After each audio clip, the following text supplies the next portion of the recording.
Gregory Peck is remembered as one of Hollywood's most dignified and respected actors, a man whose towering presence and commanding voice defined an era of cinema. From To Kill a Mockingbird to Roman Holiday, he embodied class, integrity, and timeless talent. But what many people don't realize is that Peck's life in Hollywood wasn't as serene as his on-screen image suggested. Behind the polished charm and gentlemanly persona, Peck carried strong feelings toward certain actors in the industry, feelings that often turned into deep disdain. For a man known for his calm composure, this may come as a shock. Peck wasn't someone who threw tantrums on set or picked petty fights.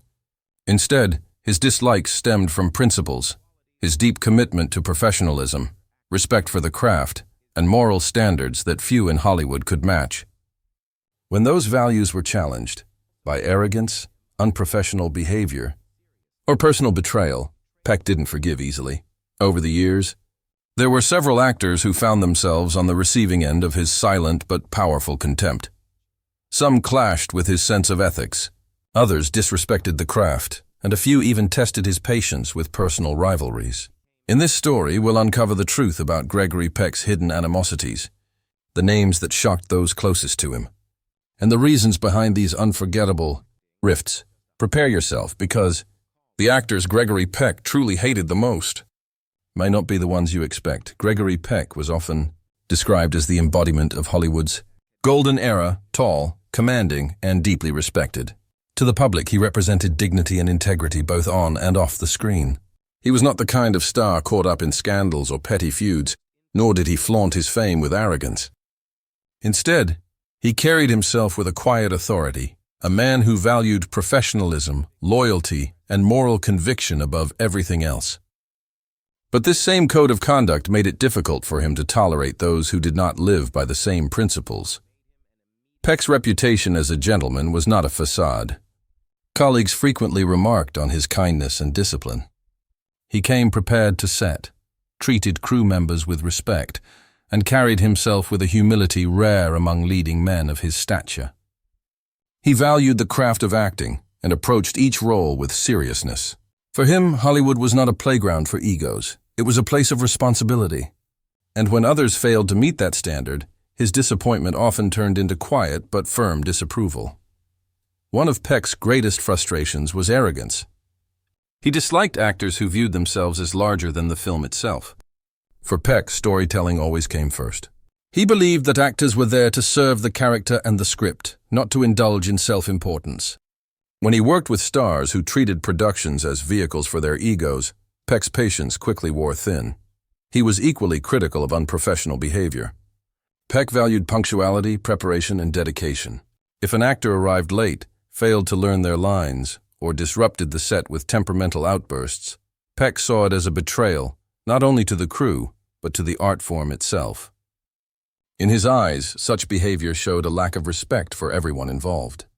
From directors and writers to the countless workers who labored behind the scenes. But perhaps most importantly, Peck's moral compass was deeply rooted in his own life experiences.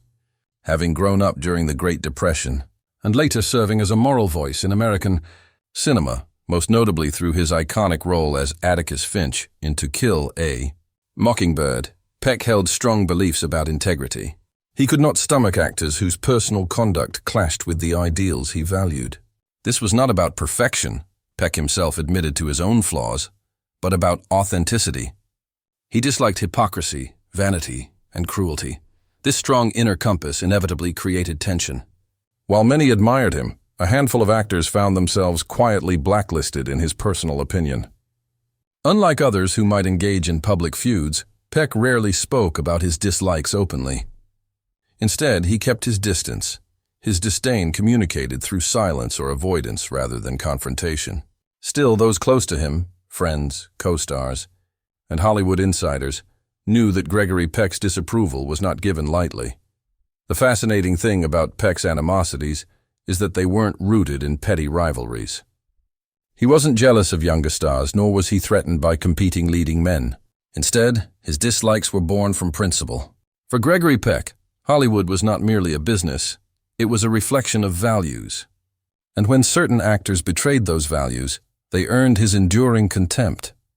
In many ways, This made his hidden rivalries even more intriguing. Because if Gregory Peck, Hollywood's true gentleman, truly disliked someone, there was always a reason. Gregory Peck had a reputation for tolerance, but when faced with arrogance and self-indulgence, his patience evaporated quickly. Hollywood in the mid-20th century was brimming with oversized personalities, and Peck, a man of quiet discipline, often found himself at odds with actors who treated filmmaking as their personal stage. One name that frequently surfaced in whispers around Hollywood was Orson Welles. A genius filmmaker and actor, Welles was also notorious for his unpredictable temperament and colossal ego. To Peck, Welles represented everything that frustrated him about Hollywood. While Peck respected Welles's creativity, he couldn't stomach the way Welles often disregarded schedules, budgets, and even co-stars in his pursuit of perfection. For Peck, this was unprofessionalism disguised as brilliance. Their encounters were few, but those who knew Peck claimed that he privately considered Welles the embodiment of wasted talent, a man too consumed by his own ego to respect the collaborative nature of filmmaking. Another source of tension came from the competitive leading men of his generation. Peck worked alongside actors like Burt Lancaster, Charlton Heston, and Kirk Douglas, men known for their intensity and sometimes fiery tempers. While Peck respected their talent, he struggled with their egos. Burt Lancaster, in particular, could be domineering on set. He was known for challenging directors and trying to reshape scenes to showcase himself. Peck, who valued harmony and respect for the script, found Lancaster's behavior irritating, even if he never publicly said so. Their professional respect was real, but their personal chemistry was strained. Charlton Heston also rubbed Peck the wrong way, though for different reasons. Heston's tendency to see himself as a heroic figure both on and off screen clashed with Peck's dislike of self-glorification. Heston's outspoken political stances later in life only deepened the gap, as Peck, a lifelong liberal, found it difficult to reconcile Heston's combative conservatism with his own worldview. While they occasionally crossed paths amicably, insiders knew there was little warmth between the two. Perhaps most surprising was Peck's quiet dislike of younger actors who treated Hollywood as a stepping stone to fame rather than a craft. He particularly disliked method actors who, in his view, took themselves too seriously. Though he never targeted Marlon Brando by name, those close to Peck knew he was skeptical of Brando's famously erratic behavior on set. To Peck, professionalism was showing up on time, knowing your lines and working as part of a team, not disappearing into a role so deeply that it disrupted the entire production. Peck's disdain wasn't always vocal. He rarely insulted or confronted those he disliked. Instead, he made his feelings known through distance. He avoided socializing with actors whose egos overshadowed their work, and when asked about them in interviews, he gave polite but lukewarm responses. Insiders learned to read between the lines. Peck's silence often spoke louder than words. These clashes weren't about jealousy or rivalry. Gregory Peck was secure in his own career and didn't feel threatened by others. What bothered him were the attitudes, the arrogance, the lack of discipline, and the disregard for the collective effort that filmmaking required. In his eyes, actors who indulged in self-importance betrayed not only their colleagues, but also the very essence of storytelling. And so, while Hollywood adored Gregory Peck, a handful of its brightest stars fell into his silent blacklist. For Peck, respect was earned through humility and dedication. When those qualities were absent, his gentlemanly facade gave way to a quiet but unmistakable disdain. For Gregory Peck, acting was more than just a career. It was a reflection of character. He believed that the roles an actor chose, and the way they conducted themselves in public, spoke volumes about who they were. While Peck often clashed with oversized egos on set, the actors he truly disliked on a deeper level were those who, in his eyes, violated basic principles of integrity, kindness, or respect. One of the clearest examples of this was his strained relationship with Robert Mitchum. On screen, Mitchum's rugged charisma made him a natural star, but off-screen, his reputation for heavy drinking, brushes with the law, and casual attitude toward work infuriated Peck. The two worked together on Cape Fear, 1962, and while their performances created electrifying tension on screen, behind the scenes Peck struggled with Mitchum's laid-back, sometimes dismissive approach. To Peck, who valued discipline above all, Mitchum's nonchalant attitude represented a lack of respect for the craft. Though he admired Mitchum's talent, he privately admitted to colleagues that working with him was one of the most trying experiences of his career. Another moral clash came with Marlon Brando. Though Peck never openly attacked Brando, insiders knew he found Brando's erratic on-set behavior deeply unprofessional. Peck was a firm believer in teamwork, while Brando's obsession with method acting often disrupted entire productions. Brando's habit of rewriting lines, ignoring directors, or forcing fellow actors into uncomfortable improvisations grated on Peck's nerves. While he acknowledged Brando's brilliance, he disapproved of the chaos he left in his wake. To Peck, Brando was a cautionary tale of genius unchecked by discipline. Peck's disdain wasn't reserved for unprofessionalism alone. It extended to matters of morality and politics.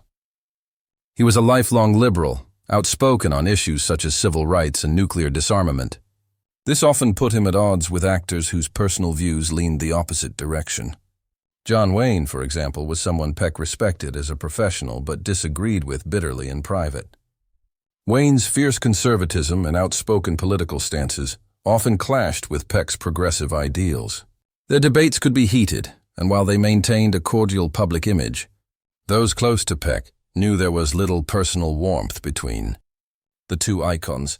But perhaps the most striking example of Peck's moral compass guiding his dislikes was his reaction to actors who treated others poorly. Peck had little patience for cruelty, arrogance, or exploitation. He valued kindness on set, and he expected his peers to treat everyone, from co-stars to crew members, with dignity.